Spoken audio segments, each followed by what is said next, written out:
there's all the symptoms that you can tell for someone who's more prone to being an abusive personality, as you mentioned.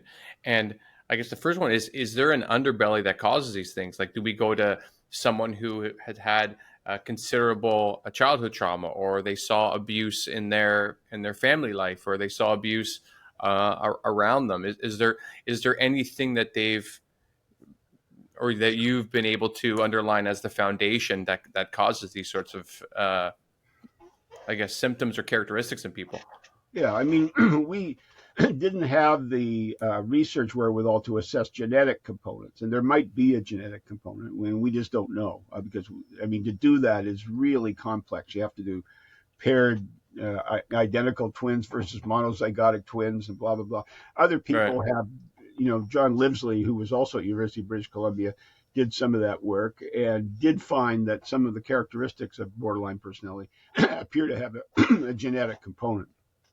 So I accept that that might be there, even though we didn't look at it ourselves. What we found was with our men, we had them report on upbringing issues. They filled out a Swedish scale that translates into English as memories of my upbringing. And there were a couple of big components. One was that they had fathers who were not so much physically abusive, but emotionally abusive. And in fact, where the main issue was shaming. That their father would. I mean, I'll give you one example. A guy in one of the groups said to me, I had this father. I could never figure out why he'd be the way he was. He'd come along and slap me in the head, and I never knew what I was doing wrong. And so, that kind of random punishment or telling a child that there's something generically wrong with them is shaming. It's different from guilt because with guilt, you just say you did this thing wrong and you shouldn't do Right. that thing. But with shaming, it's generic. There's something wrong with you. So that really impinges on someone's self development. And we found that shaming was a predictor of development of abusiveness in men, and that was with our male sample.